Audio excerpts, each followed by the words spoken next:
Welcome to Her Story, the history of Southeast Asia told from her perspective. We'll discover historical figures, matriarchal societies, and contemporary female icons, and maybe learn about ourselves along the way. I'm Agus Ramirez. In this episode, we're going to talk about Aceh's Laksamana Keumalahayati, the first female admiral in the world who led the Inong Balee, an all-women army of widows.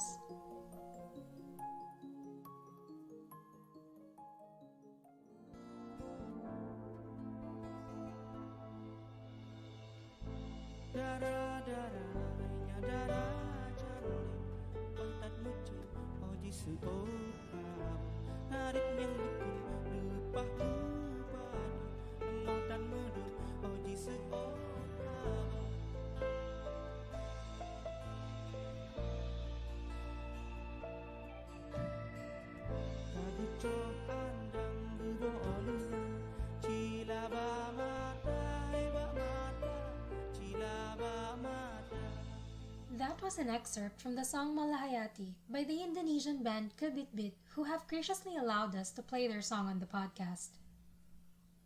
When I first learned about Keumalahayati, I was fascinated by the idea that a female admiral once led a fearsome all-women army, of widows no less. Then I had to remind myself that this wasn't exactly something to be excited about, because an army of widows can only mean one thing: a prolonged period of warfare that has seen the death of practically all the men, leaving the women to fight and rebuild after. So why did this happen? And who was the woman in charge of this? Keumalahayati was born around 1570 in the Sultanate of Aceh Darussalam. She is also known to Indonesians as Malahayati. That's the title of the song I played earlier.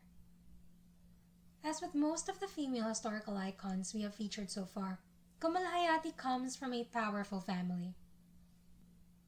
Her great-grandfather, Sultan Ibrahim Mughayat Shah, founded the Sultanate of Aceh Darussalam and reigned from 1513 to 1530.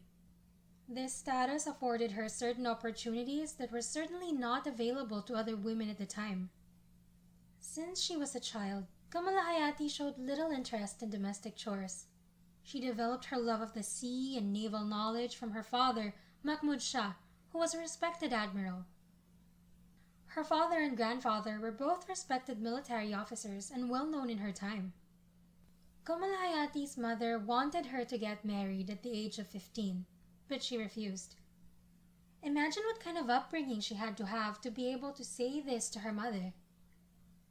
I was not able to find more information about this period in her life, but we do know that she stayed in school. After graduating from Pesantren, an Islamic school, she continued her studies at the Aceh Royal Military Academy, known as Mahad Baitul Maqdis. While there, she met the man who would later become her husband, Navy Cadet Zain al-Abidin. But let's zoom out for a moment and look at what was happening in Aceh at the time. For much of the 16th century, Aceh had two choices of who to trade with: the Muslim network or the Portuguese. In the Muslim world, their relationship with Turkey was probably the most important. The diplomatic and commercial link between Aceh and Turkey was broken when the Dutch and English companies reoriented the spice and pepper trade to the sea route around Africa. But popular legends say that they kept a relationship with the Caliphate in Istanbul. The Turkish flag was adopted for use in Acehese vessels. There were some enormous Turkish cannons, the largest of which was named Lada Secupak, or a single measure of pepper. This refers to a legend that the single measure of pepper was all that was left of several shiploads of pepper sent to Istanbul to persuade the Caliph to extend military support to Aceh. That probably gives you an idea of how close this relationship was. But things started to change at the turn of the 17th century. In the period from 1598 to 1604, the Dutch, English, and French all wanted a source of pepper and spices free of Portuguese influence. So they ensured that the first ships into the Indian Ocean would call at Aceh. Aceh emerged as a major port of the Bay of Bengal. It was a highly cosmopolitan area with traders from the Red Sea and Pegu or Lower Burma, and ambassadors from Siam as well as the European courts living there. So now we need to talk about the Dehoutmans. They play a pretty important role here. Cornelis and Frederick de Houtman were brothers who were sent to Lisbon in 1592 as commercial representatives of 9 Dutch merchants. They were imprisoned by the Portuguese for attempting to steal secret charts of East Indian sailing routes. They were released in 1595 and they returned to Amsterdam. Cornelis was appointed commander of 4 merchant ships of the Ver Company. It was a syndicate founded by the 9 merchants to establish trade with the East Indies. And so off they went. The brothers set sail with the fleet on April 2, 1595. They navigated the voyage with the aid of sailing directions written by the Dutch explorer Jan Huygen van Linschoten. After reaching the East Indies in 1596, Cornelis established trade relations with the rulers of Java, Sumatra, and Bali, all now part of Indonesia. The brothers returned to Amsterdam with a cargo of spices in 1596. In 1599, Cornelis de Houtman arrived at the port of Aceh. The Sultan had initially welcomed them with open arms, hoping to establish a good relationship with the Dutch. And then de Houtman apparently did something to insult him.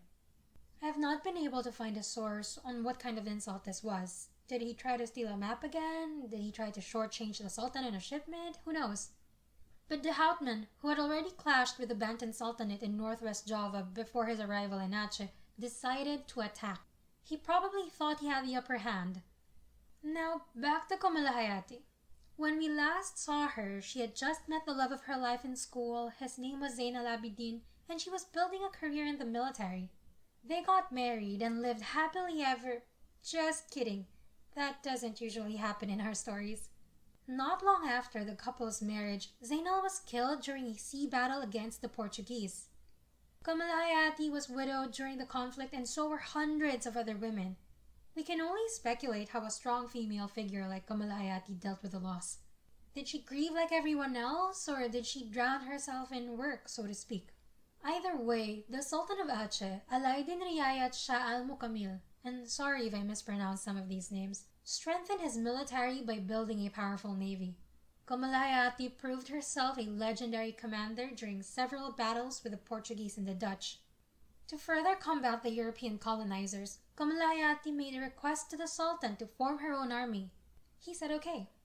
At first, she recruited about 1,000 women whose husbands died in the battle against the Portuguese on Haru Sea.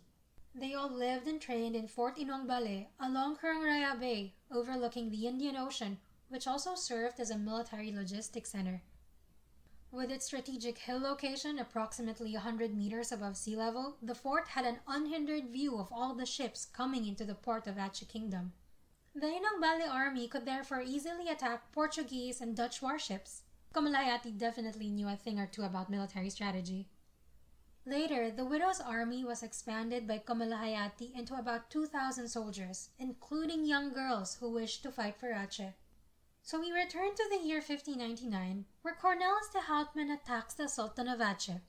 If you look at the encyclopedia entry on the brothers, quote, they returned to Sumatra where Cornelis was killed in a battle against the forces of the Sultan of Aceh. Unquote. A little anticlimactic, right? If you had no idea who Keumalahayati and the Inong Balee were, you would have absolutely no idea how important this one sentence is to the history of Aceh. So here's what that entry would look like, or sound like, if it were a little longer. Malahayati led her Inong Balee army in response to the Dutch challenge, and after several violent battles, killed Cornelis de Houtman on September 11, 1599. This success in battle earned Keumalahayati the title of Laksamana, Admiral, the first woman in Nusantara to have this title.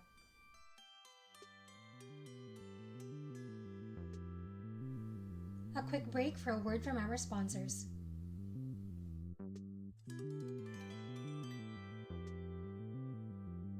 We at Synchronicity Events PH know how much each event means to our clients. Whether you're turning 18 or 60, or planning on walking down the aisle, we'll help you make everything flow smoothly so you can be worry-free on your special day. Drop us a line on Facebook at Sync Events PH. That's SYNC Events PH.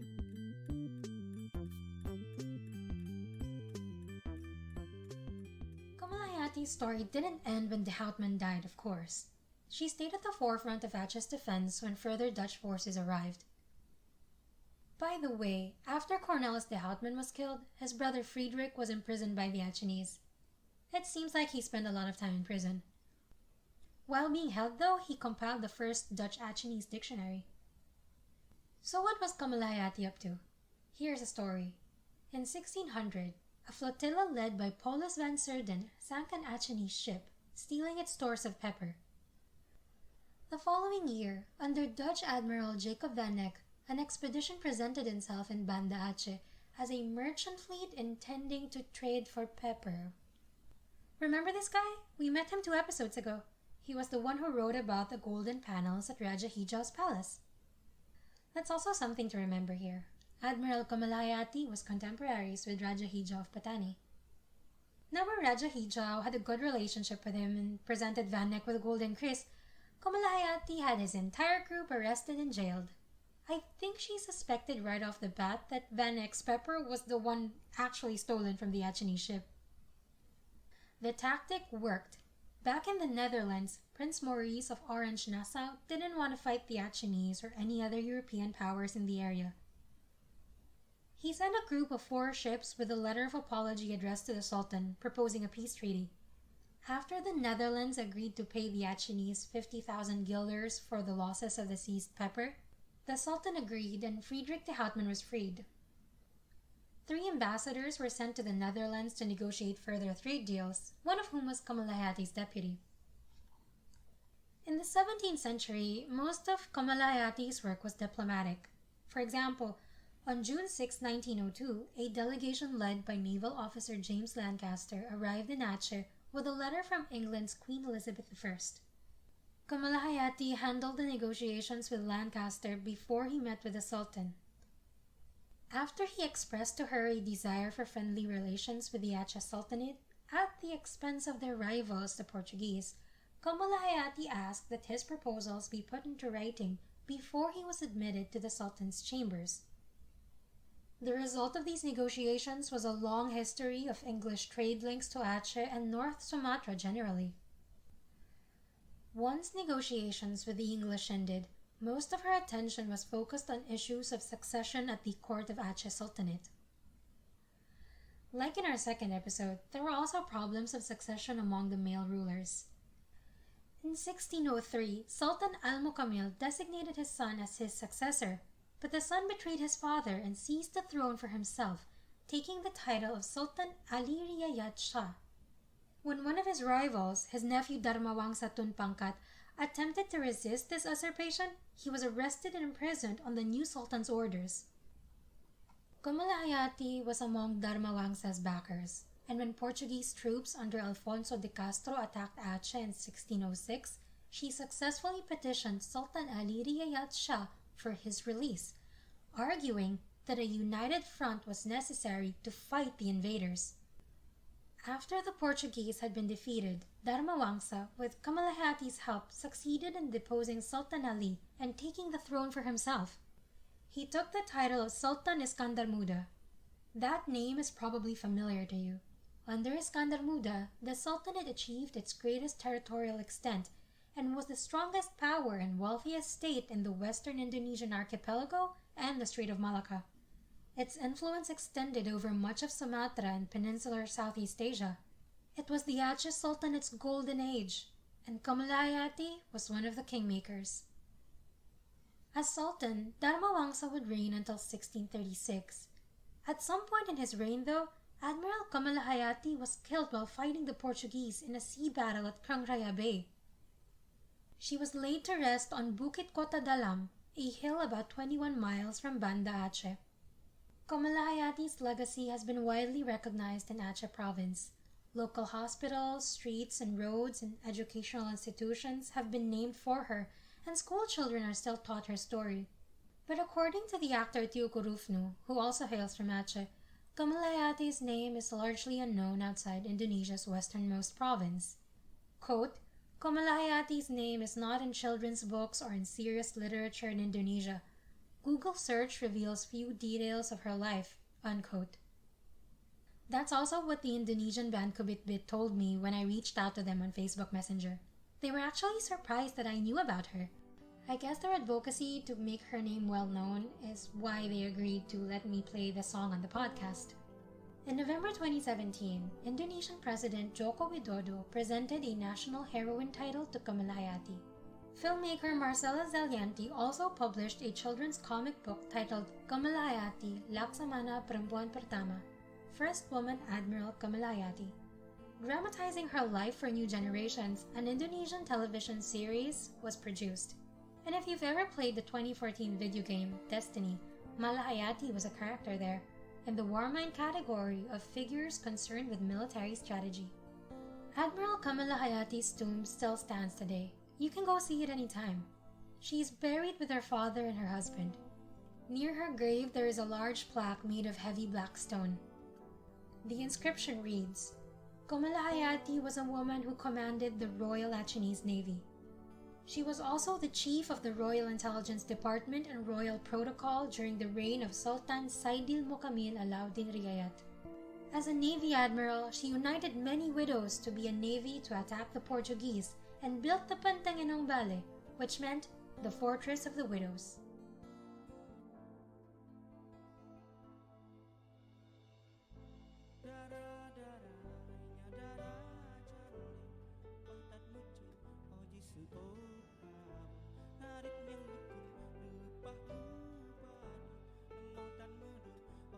Producing a podcast like this takes a lot of time and research. If you like what we do and want to support the next episodes, head on over to our Patreon. Give as little as $1 to get a copy of the show notes with all the references, access to the close friends Instagram stories, and a shout out at the end of the next episode. And if you can't, just tell your friends about this podcast. That works too. Don't forget to follow us on Twitter and Instagram at HerStoryCPod. That's HerStorySEA Pod. The next episode is a surprise. Stay tuned. There are so many more stories to tell, and we're just getting started. This podcast was written, hosted, and edited by Agus Ramirez. Special thanks to Kara and Nando for supporting this podcast on Patreon, Eihimitsu for the opening and closing theme, and once again Keubitbit for letting us play their song Malahayati. Sampai jumpa lagi!